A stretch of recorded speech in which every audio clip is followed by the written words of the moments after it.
कहते हैं जंग बाजार के लिए बड़ा अवसर लेकर आती है। आर्थिक मंदी इससे भी ज्यादा बड़ा अवसर लेकर आती है। चाइना में चल रही इस इकोनॉमिक क्राइसिस के कारण Local government finances in China are facing a crisis of unprecedented scale. The public sector has seen delays in salaries payment, cuts in performance bonuses, and reductions or suspensions of public service in many regions. यहाँ पर मैं आज आपको बहुत जबरदस्त अवसर बताने वाला हूँ। चाइना के प्रॉपर्टी क्राइसिस को शुरू हुए 5 साल से ऊपर हो गए हैं। पिछले 5 सालों में चाइना का रियल एस्टेट इंडेक्स टूट चुका है। नए घरों के बनने की दर बहुत कम हो चुकी है और एवरग्रांडे के द्वारा किया गया यह रियल एस्टेट क्राइसिस पूरी इकोनॉमी को अपने चंगुल में ले चुका है। चाइना की ग्रोथ रेट पिछले दशक के मुकाबले कहीं पर भी नजर नहीं आ रही है। अब आप कहेंगे इससे मुझे क्या फायदा है? इस वीडियो के माध्यम से चाइना की इस मंदी के माध्यम से मैं आपको कुछ एक स्टॉक्स बताऊंगा जो मेरे ख्याल से जो आपको फायदा दे सकते हैं। आप मुझे धन्यवाद कहेंगे और हमेशा की तरह सबसे ज्यादा जरूरी सिखाने के तौर पर मैं आपको उसका लॉजिक बताऊंगा। खाली यहाँ पर आपको एक टिप देना नहीं है, प्रॉपर एक रिसर्च करके आपको बताया जाएगा कि क्यों हमने स्टॉक चुने, ताकि आप आने वाले समय में अपनी खुद की स्टॉक मार्केट की चयन खुद कर सकें। दोस्तों, जब अपना स्टॉक पोर्टफोलियो बनाना होता है तो लोग अक्सर ये गलती करते हैं कि वो म्यूचुअल फंड्स ले लेते हैं। भारत में जिस भी व्यक्ति ने पिछले 5 सालों में म्यूचुअल फंड लिया है, भले रोहित शर्मा भले महेंद्र सिंह धोनी ऐड दिखा दिखा कर थक चुके हैं, बट आपको पता है कि म्यूचुअल फंड सही नहीं है। मैं इस वीडियो के माध्यम से बिल्कुल फाइनेंशियल एडवाइस नहीं दूंगा। I am not a registered financial adviser, but मैं आपको सिखाऊंगा कि अगर आप अच्छे से पढ़ें, अच्छे से रिसर्च करें तो आप म्यूचुअल फंड से कहीं ज्यादा रिटर्न प्राप्त कर सकते हैं और सही समय पर एग्जिट ले सकते हैं। आपको किसी को फीस देने की जरूरत नहीं है। तो nothing in this video is financial advice. इस वीडियो में बताएगी हर बात सिर्फ एजुकेशन पर्पस से है। I am not a registered financial adviser, इसलिए इस बात को सिर्फ एजुकेशन पर्पस से देखिएगा, not as a buying recommendation. तो दोस्तों, इस सिलसिले की शुरुआत हुई 2021 से, जब पूरी दुनिया पैसा बना रही थी। चाइना में कुछ ऐसा घटित हो रहा था जो चाइना के हर एक आम नागरिक की कब्र खोदने वाला था, मतलब फाइनेंशियल कब्र। यहाँ पर 2021 में अगर आप देखेंगे तो चाइना का जो प्रॉपर्टी प्राइस इंडेक्स है वो करीब करीब 112 पर था, बट इंटरेस्टिंगली अगर आप देखेंगे तो 2005 में वो 87 पर था। आज कितने पर है? आज वो है 86 पर। यानी कि अगर किसी ने मोटा मोटा 2005 में चाइना में कोई घर खरीदा होता और आज 21 साल के बाद उस घर की कीमत लगभग वही है। अगर आपको इस तथ्य पर विश्वास नहीं आता है, ये ऑब्वियसली ऑफिशियल डेटा है, तो आप इस चार्ट को देखिए। 2021 से चाइना के नए बिल्ड हाउसेस का प्राइस चेंज, जो चाइना में नए घर डिलीवर हो रहे हैं, जो नए प्रॉपर्टीज लॉन्च हो रही हैं, उनका प्राइस ईयर ऑन ईयर बढ़ रहा है कि घट रहा है? 2022 से अगर प्राइस लगातार घटता आ रहा है और इनफैक्ट 2024 के अंत तक आते आते तो सालाना year on year for that month 5.5% की गिरावट आई थी। ये गिरावट एक्यूमुलेट करके इस लेवल पर आ गई है कि इसने पूरे गेन्स खा लिए हैं। That means if you are into properties, you are only losing money in last 3 years, 5 years, 20 years। अब आप पूछेंगे एवरग्रांडे, ये रियल एस्टेट क्राइसिस, ये चाइना की इकोनॉमी का डीग्रो होना, इससे रोहित भाई मुझे क्या फायदा होगा? तो जैसा मैंने हमेशा कहा दोस्तों, जिज्ञासा रखने में, विपरीत मानसिकता रखने में, खुद की रिसर्च करने में जो बरकत है वो कहीं और नहीं है। तो मेरे साथ जुड़िए, अभी मैं आपको दिखाता हूं। जब से एवरग्रांडे डंप हुआ है, जो कि चाइना की सबसे बड़ी रियल एस्टेट कंपनी थी, अगर आप इनका स्टॉक प्राइस देखें तो 2017 में इनका स्टॉक प्राइस करीब करीब $30 का हुआ करता था और इस समय वो 16 सेंट्स का है। 99% गिरावट देखने को मिली है चाइना की सबसे बड़ी रियल एस्टेट कंपनी में। सबसे बड़ी, $50 बिलियन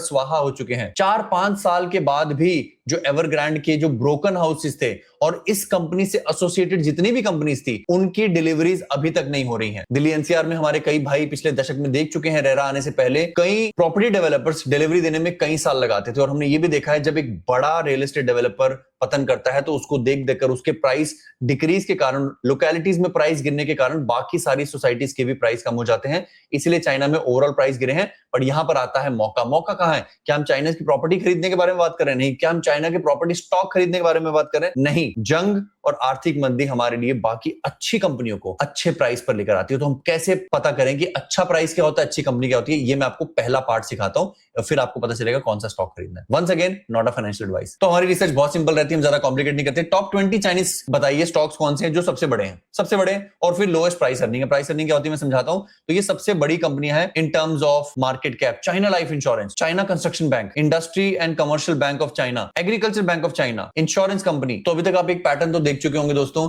रियल एस्टेट गिरने से बैंकिंग इंडस्ट्री को नुकसान होता है। बैंकों की कोई गलती नहीं है, एवरग्रांडे से कोई बैंक एसोसिएटेड नहीं था, बट बैंकों का प्राइस गिरना is a great opportunity. Chinese bank जो कि भारतीय बैंकों के मुकाबले भी कहीं ज्यादा लोअर वैल्यूएशन पे है। अभी लोअर वैल्यूएशन क्या होती है, जरा मैं आपको प्राइस अर्निंग दिखाता हूं फिर समझाता हूं। मेरा फेवरेट इंडिकेटर, अगर एक सिंगल इंडिकेटर मुझे देखना है तो वो है प्राइस अर्निंग रेशो। अब यहां पर जरा अपने सामने 5, 6, 6.5 वगैरह ध्यान रखना। और मैं आपको एक एग्जांपल और दिखाता हूं। ये आपके सामने टेस्ला की प्राइस अर्निंग जो कि 317 से 390 काफी ज्यादा है, राइट। चाइना की स्टॉक मार्केट, चाइना के बढ़िया स्टॉक्स के मुकाबले this price earning is almost 50 times. वहीं एनवीडिया की प्राइस अर्निंग 40 गुना है, यानी कि चाइना के सबसे बड़े बैंकों के मुकाबले एनवीडिया की प्राइस अर्निंग करीब करीब 8 गुना है। मैं प्राइस अर्निंग समझाता हूं क्या, अगर आपको आता नहीं है एक सेकंड में। भारतीय स्टॉक मार्केट देख लो, भारतीय स्टॉक मार्केट की प्राइस अर्निंग करीब करीब 21 है, यानी कि ये चाइनीज बैंक भारत के मुकाबले 1/4 वैल्यूएशन पर है। अब क्या है ये प्राइस अर्निंग और क्या है वैल्यूएशन, आप तीन चीज अपने मन में ध्यान से रख लीजिए। शेयर प्राइस जो आपको पता रहता है, फलाना शेयर प्राइस इतने का है, रिलायंस इंडस्ट्री उतने का है। दूसरा इंपॉर्टेंट इंडिकेटर किसी भी शेयर के लिए होता है अर्निंग पर शेयर, क्योंकि प्रॉफिट्स, एबिटा, नेट प्रॉफिट आपको कंफ्यूज कर देंगे।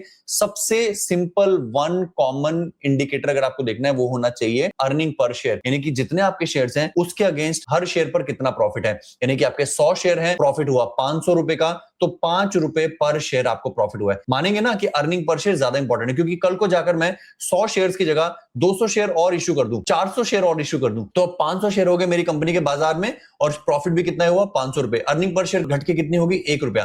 तो जितने कम शेयर अर्निंग प्रॉफिट जितना ज्यादा, उतना अर्निंग पर शेयर ज्यादा। तो अर्निंग पर शेयर जो है वो प्रॉफिट और नंबर ऑफ शेयर्स दोनों को कंसीडर करता है। तो ईपीएस दूसरा इंपॉर्टेंट एस्पेक्ट है, प्राइस ऑफ द स्टॉक पहला एस्पेक्ट है। तो अगर कंपनी का स्टॉक जो है वो 1000 रुपए का है और उसका ईपीएस हुआ 5 रुपए का, यानी कि अगर आप शेयर होल्डर हैं तो आपको हर साल 5 रुपए का प्रॉफिट मिल रहा है। यानी कि आपको 20 और 1000 रुपए के शेयर के लिए आपको 200 साल तक इस प्रॉफिट को एकत्रित करना पड़ेगा, तब जाके आपको 1000 रुपए की जस्टिफिकेशन होगी। जो आप शेयर प्राइस दे रहे हो वो प्रॉफिट्स के ईपीएस के बनिस्बत 200 गुना है। तो ये प्राइस अर्निंग रेशियो होती है कि ईपीएस नीचे और स्टॉक प्राइस ऊपर, 1000 रुपए का शेयर नीचे 5 रुपए की प्राइस अर्निंग, 200 साल लगेंगे आपको। चाइनीज बैंकों की जिनकी मैं बात कर रहा हूं, उनका जो सालाना प्रॉफिट है 5 साल के प्रॉफिट एकत्रित करके आप आज के शेयर प्राइस के बराबर के प्राइस को रिकवर कर सकते हो। यानी कि आज जो आप शेयर के लिए प्राइस दे रहे हो वो उनके अर्निंग पर शेयर का केवल 5 गुना है।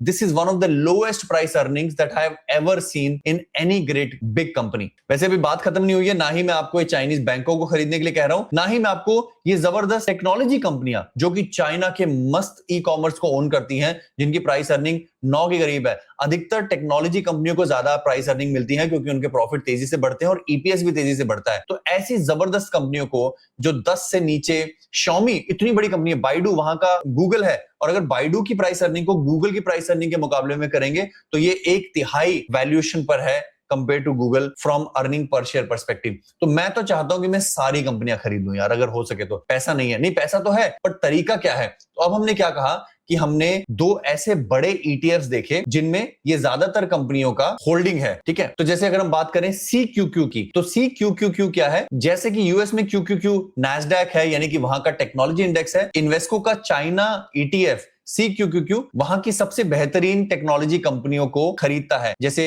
मीटुआन, टेंसेंट, पीडीडी होल्डिंग, बाइडू, ये सारी लो प्राइस अर्निंग वाली कंपनियों में इस ईटीएफ की वेटेज है। उसी तरीके से दूसरा जो मैंने आईशेयर कंपनी का मॉर्गन स्टैनली चाइना ईटीएफ निकाला है, जो है MCHI जिसका टिकर है, उसकी प्राइस अर्निंग 12 ही है। और कंपनियां कौन कौन सी, Alibaba, China construction bank, PDD holding, Xiaomi। तो अगर आप इन 2 ईटीएफ को खरीदते हो तो आप इफेक्टिवली चाइना की अधिकतर बड़ी कंपनियों में जिनमें कम प्राइस अर्निंग है उन पर एक्सपोजर ले रहे हो। मैंने इनके चार्ट्स को भी खोल के देखा है and I have to tell you the charts look very attractive. Classic pump 2021 में, क्लासिक डंप, उसके बाद आपने जो पाताल लोक से रिकवरी की है और आप अपनी क्रिटिकल मूविंग एवरेजेस के ऊपर पनाह ले रहे हो, आने वाले कुछ महीनों सालों में ये स्टॉक्स अच्छा काम कर सकते हैं। Not a financial advice. Same for MCHI जो कि नॉन टेक्नोलॉजी कंपनीज का इंडेक्स है, और CQQQ जो कि टेक्नोलॉजी कंपनियों का इंडेक्स है। आप इन दोनों को IND मनी के माध्यम से खरीद सकते हैं। मैं IND मनी का बिल्कुल भी प्रमोशन नहीं करता हूं, केवल यह है कि यहां पर थोड़ा सा आसान है। इंडिया में और भी बहुत सारी एप्स हैं जहां से आप यूएस स्टॉक खरीद सकते हो। अब आप कहेंगे ये तो चाइनीज स्टॉक है, इसको यूएस स्टॉक्स कैसे कह रहे हैं। भारत में